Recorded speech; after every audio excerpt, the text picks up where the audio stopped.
Hi Rahul garu. Hi hi myself Hema Malini. So, so good to see you. మీకు మొన్న కలిసినప్పుడు కూడా చెప్పాను ఆఫ్టర్ లాంగ్ బ్యాక్ మిమ్మల్ని చూడడం చాలా బావుంది అని చెప్పేసి. టిల్ నౌ యూ డిడ్ చాలా సినిమాలు చేశారు కదా మీరు. ఆఫ్టర్ దిస్ మీకిది మళ్ళీ ఒక కమ్‌బ్యాక్ లాగా చెప్పొచ్చు. సో, ఎస్ ఇన్ని మూవీస్‌లో you get little bit success వచ్చినియి. కొన్ని అంత సక్సెస్ రాలేదు. What lesson you get from this? that you have to be honest, you have to keep working, and you have to be smart in your choices, and that's all. You have to be smart in your choices. I think failure teaches you much more than success in life, and so నాకు పర్సనల్గా what I'm happy is what I believed will work for the film. Actually, that factors only worked immensely for the film, and see, the story may not be new, but the way Prashant has handled the whole film and with what conviction, so a lot lies is in the director as an ability. So what I believed in Prashant, I think he delivered brilliantly. So the complete success is in the hands of the director. Story ఒకవైపు definitely makes a big impact, but the way the man who handles the story and everything makes a lot of difference. So ఈ సినిమాలో నేను నేర్చుకుంది అదే అండి. So story as well as the person who's handling the film is also very important. So, ఈ కథను మీరు accept చేయడానికి బాగా నచ్చిన థింగ్ ఏంటి కథ మీ దగ్గరికి రాంగానే? I knew that the equation with Karthik in the film is going to be a vital factor in the film because the chemistry should be very genuine. It should be very from within. So I think that is reflecting in the film. And see, Karthik's role is very heroic, and you know his style of acting is. I understood his style of acting, so I wanted to play a little loud, a little timid, and you know I wanted so that contrasting characterization I think worked very well for the film. Super. All the very best అండి. Thank you. Prashanth గారు. So, as you said మీరన్నారు కదా main like Aishwarya గారిది ఎక్కువ reveal చేయలేదని. నిజంగా మాకు interval bang అయితే చాలా చాలా బా నచ్చింది. చాలా ఇంట్రెస్టింగ్‌గా అనిపిచ్చింది. సో, యూ డిడ్ ఇట్ అని చెప్పొచ్చు. All the very best. Thank you అండి. Thank you so much. Prashant. Sure. Cinema చాలా బాగుంది. First of all congratulations. Thanks bro. అంటే నాకు క్లైమాక్స్ చూసిన తర్వాత చాలా అబ్రాప్ట్గా అనిపించింది. అంటే కామ్గా ఎండ్ చేశారనిపించింది. అంటే దానికి ఏమైనా ఎక్స్టెన్షన్ చేసి రివీల్ చేయలేదా ఏంటి? లేదండి, అంటే initially we thought of many elements అండి. అంటే even producer also suggested fight there. చాలా రొటీన్ ఉంటుంది కదా, అంటే అంత తీసుకెళ్ళి అక్కడ ఫైట్ పెట్టాను అనుకోండి, చేసిందంతా పోద్ది. బెటర్గా చేయడం కంటే కరెక్ట్గా చేయడం రైట్ అనిపించి ఐ ఎండెడ్ దేర్. అది యాక్చువల్గా యాక్సెప్ట్ చేసినందుకు హీరోకి థ్యాంక్స్ చెప్పాలి నేను.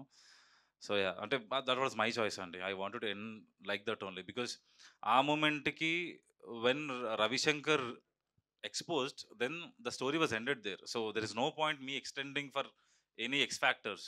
So అదే స్టోరీకి జెన్యున్ ఉందాం అనుకున్నాం, అట్లా ముందుకు వెళ్ళాం. మేబీ చాలా పేసీకి ఎక్కువ ఉండి గ్యాప్ లేకపోవడం వల్ల చాలా మంది నాకు చెప్పింది ఇదే, అంటే హాఫ్ అన్ అవర్లో అయిపోయినట్టు అనిపించింది సినిమా అన్నారు. కాకపోతే ఫస్ట్ హాఫ్ కంటే సెకండ్ హాఫ్ 4 minutes ఎక్కువ. ఫస్ట్ హాఫ్ 1 hour 5 minutes ఉంటుంది, సెకండ్ హాఫ్ 1 hour 9 minutes ఉంటుంది. ఈవెన్ దో ఇంటర్వెల్ కూడా బ్యాంగ్ వెంటనే వచ్చినట్టు అనిపించింది. అంటే మీరు ఇంటర్వెల్ బ్యాంగ్ ఇంతకుముందు వేరేదేమన్నా అనుకున్నారా? లేదండి, ఇదే అదేనా? ఇదే. అందుకే ఆ షార్ట్ కూడా ఇంటర్వెల్ షార్టే కదండి, హీరో మీద ఉంటుంది. అంటే ఈవెన్ డిక్కీ ఓపెన్ చేసిన తర్వాత కూడా ఇంటర్వెల్ బ్యాంగ్ వేయచ్చు కదా? పేపర్ మీద అనుకున్నాం అండి అవి చాలా సార్లు. పేపర్ మీద ఇది అనుకున్నాను, అది అనుకున్నాను. బట్ ఏంటంటే once hero is raised, so అది వేరే సెగ్మెంట్ అది. సో పేపర్ మీద అనుకున్నప్పుడు ఇదొక పాయింట్ అనుకున్నాను, అదొక పాయింట్ అనుకున్నాను, అవన్నీ అనుకున్నాను. బట్ వన్స్ ఏంటంటే హీరో డౌన్ అయిపోయి నెక్స్ట్ ఇంకో సెగ్మెంట్కి వెళ్ళే ముందు అక్కడ బ్రేక్ చేస్తే వాట్ నెక్స్ట్ అనే క్వశ్చన్ మార్క్తోనే ఇప్పుడు మీకు కూడా క్లూ లేకుండా కదా ఇంటర్వెల్తో అసలు వీడు ఏం చేస్తాడు అనేది. నేను ఆ పాయింట్లో ఆపుదామన్నది తర్వాత అందరం తీసుకున్న call, especially me and my editor Satya, మేమిద్దరం తీసుకున్న కాల్ అండి అది. Rahul. Hi Rahul, good to see you after long time. మీరు గతంలో అంటే మీరు బేసిక్గా చూడడానికి చాలా ఒబీడియంట్గా ఇన్నోసెంట్గా కనిపిస్తారు. అంటే మీరు గతంలో కూడా ఇలాంటి సినిమాలు చేశారు, ఒబీడియంట్గా ఇన్నోసెంట్. అంటే సేమ్ అదే ప్యాటర్న్లో మళ్ళీ వెళ్ళడానికి రీజన్ ఏంటి? అంటే మీకు అరే బోర్ అనిపించలేదా? No, basically, there's definitely an innocence of Tyson in this character. This is a completely different story, completely different film, and when I heard the narration from Prashant, I loved the narration so much that let me come back with a film which is very close, where people have already accepted me in a character. So I think ఈ cinema first రావడం, జనాలకి నచ్చడం, ఇవన్నీ I think it's worked in my favour. So I'm very happy. Prashant garu hi. ఇక్కడ sir మీకు అంటే ఇంత మంచి కంటెంట్ పెట్టుకుని, కంటెంట్ మీద మీకు బాగా నమ్మకం పెట్టుకుని ఒక 1 వీక్ ఇంకా బాగా పుష్ చేసి రిలీజ్ చేస్తే బెటర్ అయి ఉండేది, అంటే ఈ ఎలక్షన్స్ రిజల్ట్స్ కావచ్చు, ఇవన్నీ కలెక్షన్స్ ఎఫెక్ట్స్ మీద పడకుండా ఇంకా బెటర్గా ఉండేదని ఏమన్నా అనిపించలేదా? అంత హరీబరీగా ఎందుకు చేస్తారు? హరీబరీగా ఏం లేదని, అంటే initially we plan like this and release అనేది ఐ థింక్ ప్రొడక్షన్ అండ్ వాళ్ళు ఇంకా they are better minds then me కదండి. అంటే దట్స్ బిజినెస్ ఆస్పెక్ట్. ఇప్పుడు టెక్నికల్గా క్రియేటివ్గా అయితే I can take the call, but that call is completely productions call. So I think వాళ్ళు కరెక్ట్గా చేశారన్నది నా ఫీలింగ్ అండి. నాకేం హరీబరీ అంటే ఇంకా ఇంకా బాగా రిసీవింగ్ ఉండేది, కొంచెం ఇంకా బాగా పెర్ఫామ్ చేసేది బాక్స్ ఆఫీస్ దగ్గర అని. You want to answer this? మీరు సినిమా చూశారు కదండి, మీకు ఎలా అనిపించిందండి? చాలా బాగుంది. అది చాలండి ఇంకా. ఓకే, ఇప్పుడు మీకే సార్, అది ఆ బ్యాట్ ఫైట్ ఏదైతే ఉందో దానికి ముందు మీరు ఇలా రన్ చేస్తూ వస్తారు కదా, అది చాలామంది చెప్పుకోవడం ఏంటంటే మహేష్ బాబు గారు రన్నింగ్ స్టైల్ అని చెప్పి అన్నారు. సో అది మీకు ఎవరన్నా కావాలని చేశారా లేకపోతే ఏంటి? అసలు కావాలని చేసింది కాదండి.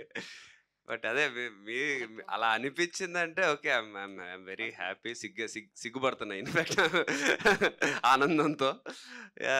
అంటే మేబీ ఆ బ్లాక్ అండ్ బ్లాక్ ఉండడం, చెయ్యి పోకిరి ఇంట్రడక్షన్లో ఉంటుంది కదా, మేబీ అది మ్యాచ్ అయ్యి ఉండొచ్చు చిన్న లెవెల్లో. మేబీ ఆ చేతికి కూడా అది ఉండడం వల్ల మేము తర్వాత ఎవరో చెప్పిన తర్వాత చూసి అరే కరెక్టే కదా అని అనిపించింది. అంత అంత లెజెండరీ రిఫరెన్స్ వస్తే అంతకంటేనా. ప్రశాంత్ గారు ఇక్కడ విలన్ క్యారెక్టర్ వచ్చేసి 5,000 కోట్లతో ఒక నోట్ చూపిస్తే 5,000 కోట్లు వస్తాయి అంటున్నారు. అది వేరే దేశం నుంచి, అంటే వేరే దేశం నుంచి ఒక 5,000 కోట్లు వెనక్కి వస్తాయి అని చెప్పేసి ఉంటుంది సీన్ ఉంది కదా. అంటే వేరే దేశం నుంచి 5,000 కోట్లు ఇండియాకి రప్పిస్తూ ఎట్లా పాసిబుల్ అవుతుంది? సరే సినిమాలో సీన్ లేకపోయినప్పటికీ ఇంకోటి ఏంటంటే ఆయన కేవలం మేయర్ కోసం 5,000 కోట్లు ఖర్చు పెట్టడం అనేది లాజికల్గా అట్లా ఉంది. అది 5,000 కోట్లు వేరే దేశం నుంచి వచ్చినట్టు కాదండి, అది సమ్వేర్ అరౌండ్ ఇండియానే ఉంది. మేయర్ కోసం అంటే సార్ ఇప్పుడు వాడు పొజిషన్ని చూడట్లా, మేయర్ అని దాన్ని ఏమంటారు ఆ పదవిని చూడట్లేదు. అంటే మీకు ఎట్లా ఎక్స్ప్లెయిన్ చేయవచ్చా? పర్లేదా? ఒక 2 నిమిషాలు పర్లేదు కదా. ఇప్పుడు వాళ్ళిద్దరు brothers they both started in the same way. అది నేను ఎట్లా తీసుకున్నానంటే every household have that same problem. ఒక ఇంట్లో 2 కొడుకులు ఉండి ఒకటి బాగా సక్సెస్ఫుల్ అయ్యి వాడు సక్సెస్కి వీడు హెల్ప్ అయినప్పుడు ఇద్దరు same level of respect expect చేసేటప్పుడు ఒకటి తక్కువ ఉందనుకోండి, ఒకటి ఫేస్ ఆఫ్ ద హౌస్ అవుతున్నాడు, ఇంకొకటి నెక్స్ట్ ఉంటాడు. ఆ ఈగో వల్ల నాకు ఆ పొజిషన్ కావాలనుకున్నాడే తప్ప మేయర్ పదవి కావాలనుకోలేదు వాడు. ఆ డైలాగ్లో కూడా ఉంటుంది, నాకు ఇదంతా మా అన్న క్రియేట్ చేసిన సిస్టమ్ కావాలన్నాడు వాడు. ఏది ఎవడైనా సరే ఇల్లింటికి వచ్చి ఒక సీట్ అడగాలనేది కానీ, సీఎం కూడా ఈ మాటే వినాలనేది కానీ, ఆ పొజిషన్ని కావాలనుకున్నాడు కానీ మేయర్ అనే పదవిని కాదండి వాడు కావాలనుకునేది. So for that position to kill his own brother he can go to any extent, he can do whatever he wants. So నేను ఆ ఆస్పెక్ట్ ఎక్కువ చూసుకున్నాను తప్ప ఇది ఆ పదవి అనేది ప్రాపర్గా మెన్షన్ చేసింది కాదు. మీకు వస్తే హోమ్ మినిస్టర్ వచ్చేసి రీల్ పెట్టుకో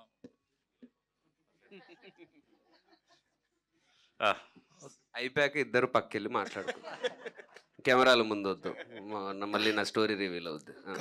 కార్తికేయ రాహుల్ గారు, కార్తికేయ సరే సరే. మీ మొదటి సినిమా నుంచి చూస్తే ఇప్పటి వరకు కూడా భజే వాయువేగం వరకు కూడా కొత్త డైరెక్టర్లతోనే చేస్తున్నారు.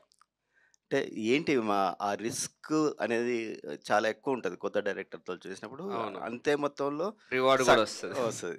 సో ఆ కరేజ్ ఏంటండి మీకు? అంటే కొత్త డైరెక్టర్తోనే చేయడానికి ఏంటి అది? అంటే కొత్త డైరెక్టర్ పాత డైరెక్టర్ అని ఎప్పుడు చూడలేదండి. బికాజ్ నాకు ఇన్ఫ్యాక్ట్ అదే మీరు చెప్పినట్టు కొత్త డైరెక్టర్లో రిస్క్ ఎంత ఉన్నా, సపోజ్ అంటే ఈరోజు నాకు పూరి జగన్నాథ్ గారితోనో రాజమౌళి గారితోనో చేసే ఛాన్స్ ఈరోజు రాకపోవచ్చు. నెక్స్ట్ అయ్యే పూరి జగన్నాథ్, నెక్స్ట్ అయ్యే రాజమౌళి గారితో మేబీ నేను చేస్తుండొచ్చు కదా, ఆ ఛాన్స్ నాకు ఉంటుంది కదా నేను డెబ్యూ డైరెక్టర్స్తో చేస్తున్నప్పుడు.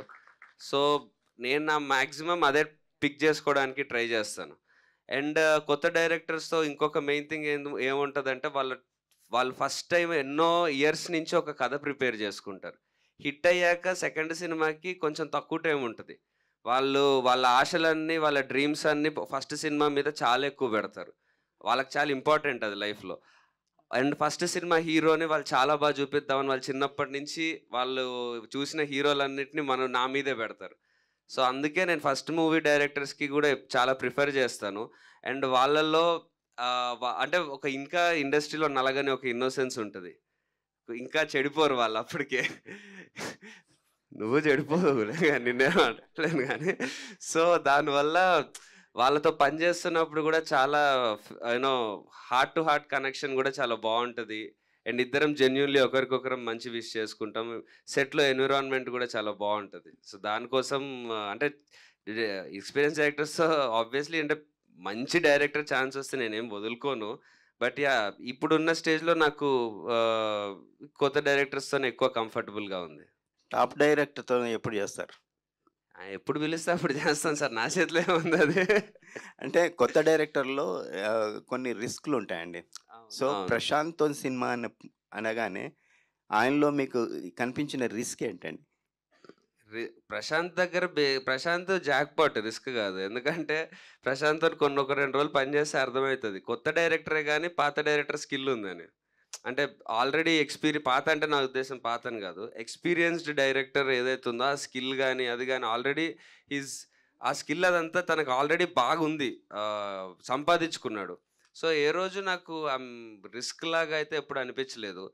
నేను బిగినింగ్ నుంచి సినిమా పరంగా అనుకుందంటే ప్రమోట్ చేసుకోవడానికి సాంగ్స్ కానీ లేకపోతే ఏదన్నా ఏదైతే ప్రమోషన్ మెటీరియల్ మనం జనరల్లీ ఉంటుందో అది ఈ సినిమాకి లేదు. కాబట్టి అదొకటే రిస్క్ అని డిస్కషన్ వచ్చింది. బట్ నేను ఎప్పుడు అది ఫీల్ అవ్వలేదు. వన్స్ రిలీజ్ అయిన తర్వాత ఈ సినిమా బాగుంటుంది అది తెలిసిపోద్దనే నమ్మా. కానీ RX100 తర్వాత మీకు అప్స్ కంటే డౌన్సే ఎక్కువ కనిపించాయి. కానీ ఈ మధ్య కాలంలో స్టోరీ సెలెక్షన్లో చాలా పర్ఫెక్షన్ వచ్చింది. ఏంటి దాని సీక్రెట్ ఏంటి? దాని 4 డౌన్లు వస్తే ఆటోమేటిక్గా రియలైజ్ అవుతాం కదా, నేర్చుకున్నాం అంతే. ఓకే. అంటే ఈ సినిమాని చిరంజీవికి ఎప్పుడు చూపిస్తున్నారు? మీకు వచ్చిన ఇప్పటి వరకు చిరంజీవి గారికి అదే ఎప్పుడు చూపిస్తున్నారు? అండ్ మీకు వచ్చిన బెస్ట్ కాంప్లిమెంట్ ఏంది ఈ సినిమాకి సంబంధించి? ఆయనకి చూపించడం అంటే సరే ఫస్ట్ ఆయన కూడా ఫ్రీ ఉండాలి కదండి. డెఫినెట్లీ నేను మెసేజ్ అయితే పెట్టాను, ఆయన ఫ్రీ ఉన్నప్పుడు చెప్తానన్నారు, చూస్తానన్నారు. ఆయన ఎప్పుడు చెప్తే అప్పుడు మేము డెఫినెట్లీ, బట్ ఆయనకైతే చూపిద్దామని అనుకుంటున్నాను. And yeah best compliment I think చెప్పడం కష్టం అండి. ఈ సినిమాకి అయితే చాలా వచ్చాయి యాక్చువల్లీ. బట్ యా ఒక కామెంట్ ఎవరో 2-3 చెప్పారు. బట్ ఒకటి ఫేస్బుక్లో చూసాయి, 80sలో చిరంజీవి గారిని చూసినట్టు అనిపించింది అని అన్నారు. అది చాలా బాగా అనిపించింది. రాహుల్, Yeah. సో మీకు హీరోగా చేశారు ఇంతకుముందుకు, మధ్యలో గ్యాప్ వచ్చింది. ఏం జరిగింది? మీరు చేయలేదా లేదా రావట్లేదా మీకు ఆఫర్స్? ఏం జరిగింది గ్యాప్కి? Sir, I was looking for a good opportunity, and 4 years back I came into UV. I was doing another film. Ee cinema first release ayindi, sir. So hopefully this is the beginning of good time and manchi scripts ravala. The struggle is there. Okay, all the best. Aishwarya, hi. ఫైనల్గా you got a success. So promotional మెటీరియల్లో లేకపోయినా మీరు సినిమాలో main character చేశారు కదా, how you feeling? I'm sorry? ప్రమోషనల్స్లో you are not in that.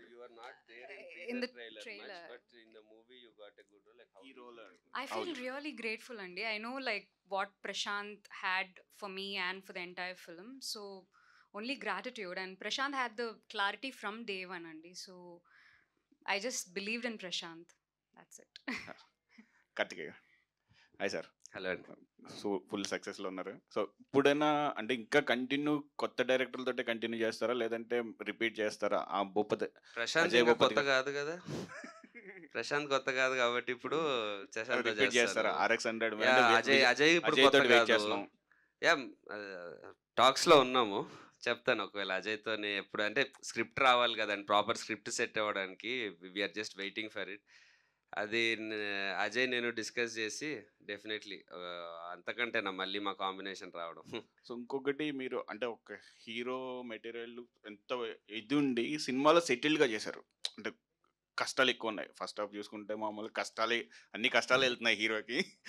ఎక్కడ revolt అవుతుంది ఎక్కడ అవుతుంది అనుకున్నాం, కానీ సెకండ్ హాఫ్లో కూడా కొంచెం కంటిన్యూ అయింది. ఇంత సెటిల్గా చేయడానికి మీ ఇన్పుట్స్ ఎంతవరకు ఉన్నాయి? డైరెక్టర్ మీద డిపెండ్ అయ్యారా పూర్తిగా?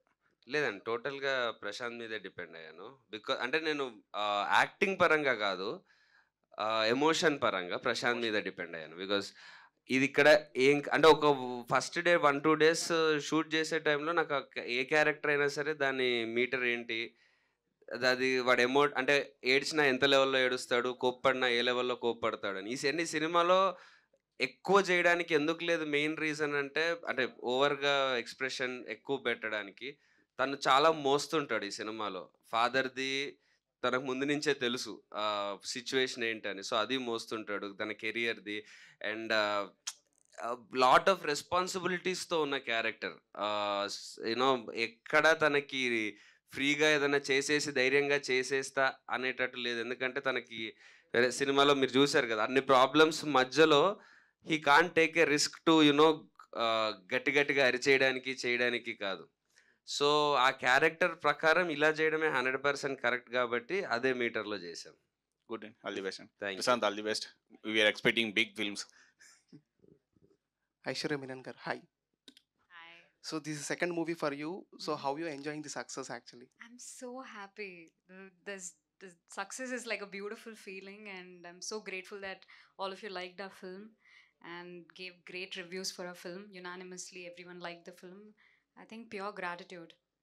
Yeah, all the best. Thank you so much. Karthikeya garu, so RX100 నుంచి చూస్తుంటే మీ సినిమాలన్నీ different kind of subject choose చేస్తుంటారు. సో ఇందులో అయితే చాలా బాగా నచ్చింది. అంటే స్పోర్ట్స్ వాళ్ళకి కావచ్చు, ఫ్యామిలీ వాళ్ళకి కావచ్చు, అందరి ఓరియంటెడ్గా తీసిన సినిమా. మీరు బాగా ఎంజాయ్ చేసిన మూమెంట్ ఏంటి ఈ సినిమాలో? అంటే రవిశంకర్ గారితో కాంబినేషన్స్ మాకు ఆల్రెడీ తెలిసిన కాంబినేషన్సే, ఇంకా బాగా ఎంజాయ్ చేసిన కాంబినేషన్ అంటే షూట్లో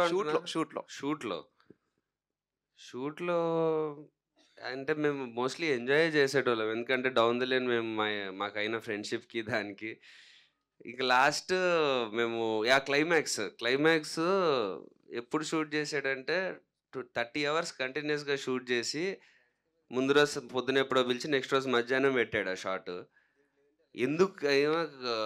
ఎందుకని అడిగితే మళ్ళీ దానికి కవరింగ్ ఏమి ఇచ్చా అంటే అంత కష్టపెడుతున్నావు ఆర్టిస్ట్లని ఏంది అంటే, సినిమాలో కూడా నువ్వు 2 రోజులు పడుకోలేదు క్లైమాక్స్ ముందు, నువ్వు డబ్బుల కోసం అంతా తిరుగుతూ ఉన్నావు కాబట్టి నేను 2 రోజులు పడుకోనియకుండా షూటింగ్ చేస్తే నీ ఎక్స్ప్రెషన్స్ బాగొస్తాయని అన్నాడు. అంటే అప్పుడు ఏమనాలి చెప్పండి ఇంకా అట్లా అంటే. సో యా, అలాంటి సందర్భాలు చాలా ఉన్నాయి. మీ ఫేవరెట్ స్పోర్ట్స్ పర్సన్ ఎవరు క్రికెట్లో? ఆల్ టైమ్ ఫేవరెట్ అంటే యువరాజ్ సింగ్ అండి. బట్ యా ఇప్పుడైతే విరాట్ కోహ్లీ. ఐశ్వర్య గారు, సో హాయ్. సో అందరూ చెప్తున్నారు కదా చాలా బాగా చేశారని. One of the best compliment after watching movie ఎవరు ఇచ్చారు? Who given a best compliment for you after watching this movie? Best compliments as in everyone, I think, liked me in the film. And what is the best compliment? I have been thinking. You should answer. Who had given you? Best compliment. People thought that, I mean, like a Barbie doll and all, I got a lot of compliments. So I thought it was, cute, and people thought, like I performed well, and whatever my director gave me the character sketch, I've done my best, and people appreciated my performance, and the twist really worked, I guess, like in the interval block. So I think lot of compliments for that particular block. And the song, the satire in the song, the chemistry between me and the hero. So I think all those బాగా things set worked. అయింది అంటారు మొత్తానికి. So Thank Karthikeya you. Garu, same question మీకు. లోహిత గారు ఏం చెప్పారు cinema చూడంగానే? అంటే ప్రతి ఫంక్షన్లో ఆవిడ వస్తున్నారు, వెనకాల కూర్చుంటున్నారు. She's a lucky charm for you, I tell. So చూసిన తర్వాత ఏం చెప్పారు ఆవిడ? లేదా ఇంకెవరైనా సరే, any celebrities after watching movie ఏం కాంప్లిమెంట్ ఇచ్చారు మీకు? లోహిత్ అయితే she's extremely happy looking at the film. అంటే సినిమా నచ్చింది అనేది ఎంతున్నా బేసిక్గా she knows how personal this is for me. ఇంట్లో నేను చూస్తూ ఉంటుంది కదా the way I speak about this film and the way I was hoping this film should work. అదంతా తను చూసింది కాబట్టి she knows my struggle, like internally ఇంట్లో ఎలా హౌ ఇంపార్టెంట్ దిస్ ఈజ్ అని. So that was a big relief to her, and that she was very happy for that. And ఇంకేమిటి ఏమి అడిగారు? సెలబ్రిటీస్ నుంచి అంటున్నారా? యా, లాట్ ఆఫ్ కాంప్లిమెంట్స్ వచ్చాయండి. శర్వాన్న రీసెంట్గా శేఖర్ కమ్లా గారు కాల్ చేశారు, YVS Chowdary garu call, there are many people who called me. And అంటే యా, బేసిక్గా నాకు ఎక్కువ పరిచయాలు కూడా తక్కువ, బట్ ఉన్న వాళ్ళలోనే అందరూ మోస్ట్లీ చాలా అప్రిషియేట్ చేశారు. అండ్ యా, బాస్ కూడా he did not watch the film but he congratulated. So Prashant garu, sir Rajamouli గారికి మీకు బంధుత్వం ఉందని ఒక చిన్న టాక్ ఉంది, నిజమేనా? కాదు స్టోరీ చెప్పనా?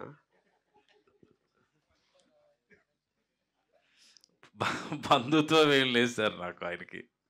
బంధుత్వం ఉంటే బాగుండేదని అనుకుంటున్నా మీరు అన్నట్టు. అంటే లేదండి. బ్యాక్ స్టోరీ పోనీ ఏమన్నా ఉందా? బ్యాక్ స్టోరీ అంటే సార్, ఆయన సై షూట్ చేశారండి మా ఊర్లో. అప్పటి వరకు నాకు సినిమా అంటే హీరో ఒక్కడే తెలుసు, ఇంకెవరు తెలియదు. మా ఊర్లో షూట్ అవుతుంది అన్నది ఒక పెద్ద న్యూస్ మా ఊరికి. మెదక్ అనేది చిన్న టౌన్ కదండి అది. నేను ఇంటర్మీడియట్ ఫస్ట్ ఇయర్, అప్పుడు 10th అయిపోయి అప్పుడు వెళ్ళి షూట్ అవుతుందంటే ఏదో షూటింగ్ అని చెప్పేసి అట్లా వెళ్తారు కదా బ్యాచ్ అంతా. అట్లా వెళ్ళినప్పుడు ఆయన నాకు ఇంకో రేంజ్లో కనిపించాడు యాక్చువల్గా. ఎందుకంటే he was shooting the interval sequence, he was shouting in the mic to like అందరు అరే కొట్టుకుంటారు కదా అందరు బ్యాచ్ అంతా, కాలేజ్ అంతా. ఈ వాజ్ షూటింగ్ దట్ సీక్వెన్స్. అది చేస్తున్నప్పుడు మైక్లో ఆయన ఇన్స్ట్రక్షన్స్ ఇస్తుంటే ముందు అవన్నీ జరుగుతున్నాయి. అసలు చెప్తున్నది ఎవరు, అసలు ఎవరు చెప్తే వీళ్ళందరూ చేస్తున్నారని ఎత్తుకుని వెళ్తే ఆయన కనిపించాడు నాకు. That is the connection between me and him. కాదు, ఎందుకు అడిగారంటే మెయిన్లీ ఆ పోస్టర్ చూడండి, మేబీ బాహుబలిలో కూడా ఒక పోస్టర్ ఉంటుంది, దానికోసం అడిగారు యాక్చువల్లీనా. కార్తికేయ గారు. అవును సార్, ఆయనే సార్. అక్కడి నుంచే డైరెక్షన్ అనేది ఒకటి ఉంటుంది. సినిమా అనేది అంటే సినిమాలు అప్పటి వరకు నేను విపరీతంగా చూసేవాడిని అండి. సినిమాలు పిచ్చిగా చూసేవాడిని. అంటే లిటరల్గా తన్నులు తినేవాడిని ఇంట్లో సార్. అంటే ఆ రేంజ్లో చూసేవాడిని.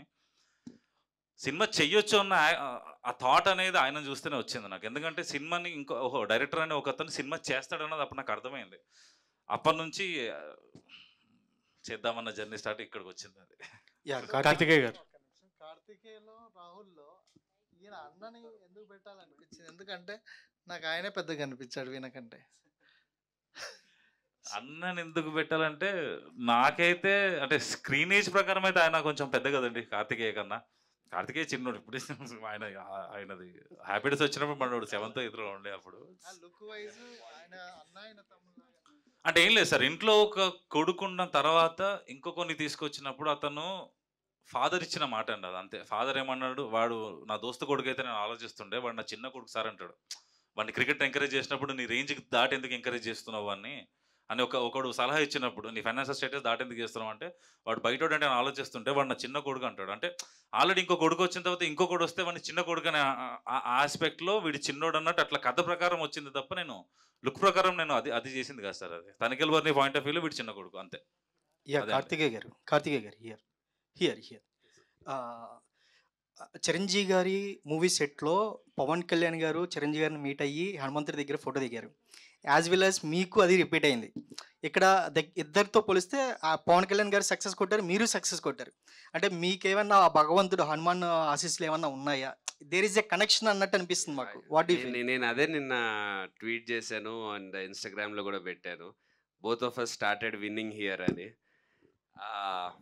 అది కూడా అంత అంటే పవన్ కళ్యాణ్ గారి విన్లో ఆ కష్టం కానీ, ఆ పర్సిస్టెన్స్ కానీ, ఆ డిటర్మినేషన్ కానీ, ఇప్పటి వరకు చిరంజీవి గారి సక్సెస్ని ఒకలాగా చూస్తాం, డిటర్మినేషన్ కానీ ఇది కానీ పట్టుదల. అది కళ్యాణ్ గారి సక్సెస్ మోర్ ఆఫ్ క్రేజ్, ఆయన సినిమా యూత్ ఫాలోయింగ్, ఇది ఈ టైప్లో చూస్తాం. ఫస్ట్ టైం కళ్యాణ్ గారి సక్సెస్ చిరంజీవి గారి సక్సెస్ టైప్లో అనిపించింది, ఆ స్వయం కృషితో చేసినట్టు. కార్తికేయ గారు, లాస్ట్ 5 yearsలో సినిమా ఇండస్ట్రీకి ఏపీలో చాలా గడ్డు పరిస్థితి ఉండేది. సో టికెట్ల రేట్లు కానీ, సినిమాల రిలీజ్ విషయంలో కానీ చాలా వివాదాలు వచ్చాయి. ఇప్పుడు సినిమా ఇండస్ట్రీ నుంచి బాలకృష్ణ, పవన్ కళ్యాణ్ లాంటి లెజెండ్స్ గెలిచారు. సో మంచి రోజులు వచ్చాయని అనుకుంటున్నారా? 100% అండి, 100%. కార్తికేయ గారు ఇక్కడ సార్, ఇక్కడ సార్, ఇప్పుడు చాలామంది హీరోల కంటే కొత్తగా వచ్చే వాళ్ళలో మీరు చాలా రిచ్ నాకు తెలిసి. అంటే బాగా డబ్బులున్న హీరో బ్యాక్గ్రౌండ్ నుంచి వచ్చిన వాళ్ళు మీరు. అలా కూర్చోవచ్చు, పర్లేదు, మీరు నో ప్రాబ్లం. అయితే మీరు చాలా కథలు వింటూ ఉంటారు కదా సార్, వాటిలో మీకు ఏదైనా టెంప్టింగ్ వచ్చినప్పుడు అరే ఇది నేను ప్రొడ్యూస్ చేయొచ్చు కదా అనే ఒక ఫీలింగ్ వచ్చిన సినిమాలు ఈ మధ్యకాలంలో ఏమి వెళ్ళలేదా? ప్రొడక్షన్ చేసే అవకాశం డబ్బులు ఉంటే కాదండి, ప్రొడ్యూస్ చేద్దామన్న ప్యాషన్ ఉంటే చేయాలి. డబ్బులు ఉన్న వాళ్ళు అందరూ ప్రొడ్యూసర్లు అవ్వరు. ప్రొడక్షన్ అనేది వేరే, దానికి జస్ట్ డబ్బులు పెట్టడం కాదండి, దానికి చాలా సినిమా ప్రొడక్షన్ అనేది అంటే ఒక వాళ్ళు తీసుకొచ్చేది వేరే ఉంటుందండి సినిమాకి. ఒక ప్రొడ్యూసర్ తీసుకొచ్చేది వాళ్ళ టేస్ట్ ఉంటుంది, వాళ్ళ ఎక్స్పీరియన్స్ ఉంటుంది, వాళ్ళ యూనో మేకింగ్ పైన వాళ్ళకి ఏ సీన్కి ఎంత పెట్టాలి ఏంటి అని వాళ్ళకి తెలిసిన ఒక నాలెడ్జ్ ఉంటుంది. నేను యాక్టర్గా నా మెయిన్ ఎయిమ్ నేను చేసుకుంటూ ఉన్నప్పుడు వెన్ RX100 టైంలో నాకు అవసరం కాబట్టి, నాకు బయట నుంచి ఎవరు ప్రొడ్యూస్ చెయ్యరు కాబట్టి అప్పుడు చేసుకున్నాం. ఇప్పుడు ఆ సిచ్యువేషన్ లేదు. అండ్ మా ఫ్యామిలీకి అసలు సినిమాలకి సంబంధం లేదు. వాళ్ళు ఇప్పుడు ఇక్కడికి ఫోర్స్ఫుల్గా తీసుకొచ్చి వాళ్ళు మా స్కూల్ ఏదో మా డాడీ చూసుకుంటున్నాడు, ఇట్స్ గుడ్ దేర్. బట్ నేను వాళ్ళని ఫోర్స్ఫుల్గా ఇక్కడికి తీసుకొచ్చి ఇది చేయడం, what ever I got from them. తర్వాత నేను చేసేది నేను చేసుకుంటున్నా కదా. బట్ చెయ్యను 100% అని ఏం లేదండి. నాకు ఇంకా నేను నాలెడ్జ్ తెచ్చుకుంటున్నాను. ఎందుకంటే RX100 టైంలో ఉన్న నాలెడ్జ్ నాకు సరిపోదని 90 ml తీసాక అర్థమైంది. కాదు నేను అంటుంది ఏంటంటే, మీరు ఒక షార్ట్ ఫిలిమ్స్ కాంపిటీషన్స్కి కూడా వెళ్ళి అక్కడ కూడా గెలిచి పూరి జగన్నాథ్ దగ్గర శభాష్ అనిపించుకున్న ఒక టీంలో మీరు కూడా ఉన్నారు, అది నాకు తెలుసు. అవునవును, ఎగ్జాక్ట్లీ. అందుకనే నేను అడుగుతున్నాను, అంటే మీలాంటి ప్యాషన్ ఉండి డబ్బులు ఉన్నోళ్ళు మీకు తెలియదు అంటంలో ఎంతవరకు మీరు చెప్తారు? నిజం అంటే ఇంకొంచెం తెలుసుకోవాలి. అంటే ఇంకా గట్టిగా మాడాలంటే మీరు అనుకున్నంత కూడా లేవండి. ఊరికే RX100 తర్వాత వచ్చినాయి కాబట్టి బతికిపోయాను. లేకపోతే ఉంటే ఇంట్లో మామూలుగా ఉండేది కదా సిచ్యువేషన్. అండ్ 90 ml కూడా కొంచెం అటు ఇటు అయింది కదా. సో ఇంట్లో మళ్ళీ వెళ్ళి అడిగాను అనుకోండి, వెళ్ళమంటారు. 90 ml అంటే అది కొంచెం డౌన్, అంటే తాగుబోతు అనే క్యారెక్టర్ ఉంది కాబట్టి అది పాయింది. భజే వాయువేగంతో వేగం పుంజుకోండి మీరు కానీ రాహుల్ కానీ, నెక్స్ట్ అందరు కూడా. డెఫినెట్లీ నెక్స్ట్ ప్రశాంతం చేద్దాం. లేకపోతే మళ్ళీ రిపీట్ చేస్తారండి? రిపీట్ చేస్తారా డైరెక్టర్? ఆప్షన్ లేదు ఈ ప్రశాంత్కి. All the very best. One final question Prashant garu, అంటే మెయిన్గా సినిమా చూస్తున్నప్పుడు సో కార్తికేయ గారిని చూస్తున్న ప్రతి ఒక్కరు కూడా ఎందుకు మెస్మరైజ్ అవుతున్నారు అంటే, అలాంటి ఒక కట్అవుట్ ఒక్క ఫైట్ కూడా విలన్కి రవిశంకర్ గారికి ఒక్క షార్ట్ కూడా చేయకుండా విలన్ని చంపేస్తూ ఉంటారు. అంటే అలాంటి ఒక కట్అవుట్ని పెట్టుకొని ఇలాంటి ఒక రిస్కీ ఫ్యాక్టర్ ఏ విధంగా యాక్సెప్ట్ చేయించారు మెయిన్గా? అంటే ఐ డోంట్ నో అండి. అంటే మేబీ పాండమిక్ తర్వాత ఆడియన్స్ వ్యూయింగ్ మారిపోయిందండి అని అనిపించిందండి నాకు. అండ్ కట్అవుట్ ఉంది కదా అని ఫైట్ పెట్టకూడదు సార్. అట్లా చేస్తే ఇప్పుడు జనాలు ఎవరు చూస్తలేరు. నీడ్ లేకుండా స్క్రిప్ట్లో ఏది ఉండకూడదని నేను బిలీవ్ చేసింది అది. యాక్చువల్గా అది పెద్ద నా గ్రేట్నెస్, నా ఫూలిష్నెస్ ఏదైనా అయ్యి ఉండొచ్చు, కానీ దాన్ని యాక్సెప్ట్ చేసినందుకు మనోడిది మాత్రం ఖచ్చితంగా గ్రేట్నెస్ అది. ఫైట్ పెట్టకూడదు అని అంటే వాళ్ళిద్దరు కలవలేదు కదండి ఎప్పుడు. యాక్చువల్గా ఈయన కాంబినేషన్ రవిశంకర్ గారి కాంబినేషన్ చాలా వర్క్ అయిందని చెప్పేసి అంటున్నారు, కానీ వాళ్ళిద్దరు కలిసి షూట్ చేసింది ఒక రోజే సినిమాలో. క్లైమాక్స్లో మాత్రం వాళ్ళిద్దరు కలుస్తారు, మిగతా అంతా సపరేట్గా ఉంటారు. Because they both are very very good actors. నాకు ఆ సీక్వెన్సెస్ అట్లా వర్కౌట్ అయినాయి. So thanks to both of them, అంతే అండి. సెకండ్ హాఫ్ అంతా వాళ్ళిద్దరే కదండి. అదే అండి పర్సెప్షను. ఇప్పుడు మీరు 20-30 years నుంచి ఒక టైప్ ఆఫ్ సినిమా చూస్తూ ఉన్నాం. అప్పుడు మేకింగ్ వేరు, ఇప్పుడు మేకింగ్ వేరు. ఇప్పుడు పోస్టర్ అప్పుడు వేసిన దానికి అలా ఉంటే భారీ ఫైట్ ఉంటుంది. ఇప్పుడు ఆ ఫైట్ వేరేలాగా మాటల ద్వారా ఆర్ ఎత్తుగడలు ఫైనల్లీ ఎలా దొరికిచ్చాడు ఇలా ఉంది. సో మేము అదే చెప్తూ వచ్చాం కదా, మనకి తెలిసిన కథని ఇప్పుడు జనరేషన్కి కరెక్ట్గా ఇప్పుడు స్క్రీన్ ప్లేకి ఎలా చేయాలో అలా చేసాము అని. సో మీకు అందుకే old school things, old school emotions అవి కనిపిస్తాయి. At the same time making చాలా న్యూ ఏజ్ ఉంటుంది. అదే మేము అటెంప్ట్ చేసింది. Okay, one more question to Prashant garu. అంటే సెకండ్ హాఫ్ మొత్తంలో జాగ్వార్ కార్ చాలా చాలా important. It's old car of Prabhas garu అని చాలా ప్రమోషన్స్లో కూడా చెప్పడం జరిగింది. అంటే యూవీ కాన్సెప్ట్స్లో ఖాళీగా ఉందని ఆ కార్ని తీసుకురావడం, what is the back story of that? ఖాళీగా ఉందని కాదు సార్, అది ప్రభాస్ గారితో నేను సాహో చేసినప్పుడు కూడా వాజ్ యూజింగ్ దట్ కార్. నాకు ఎందుకో అది అట్లా మైండ్లో ఉండిపోయింది అనుకుంటా. సో చేసినప్పుడు ఆ జాగ్వార్ అయినా రాసుకున్నా, లక్కీగా అదే కార్ నా స్పాట్కి వస్తుందని మాత్రం అది అనుకోలేదు. మేబీ ఇండైరెక్ట్గా ఆయన పార్టీ అయినట్టు అనిపించింది నాకు ఈ సినిమాలో. So yeah. కార్ సంగతి ఉన్న బ్యాగ్ సంగతి ఏంటండి? బ్యాగ్ ఏమైపోయింది? ఎనీవేస్ బ్యాగ్ వాళ్ళు తీసుకుంటారు యాక్చువల్గా. ఓహో, అది ఉందా? ఓకే, వాళ్ళు తీసుకొని వాళ్ళ కార్లో పెట్టుకుంటారు, మనోడు వదిలేస్తాడు కదా. Yeah, thank you so much. Thank you so much, media friends, for this lovely conversation.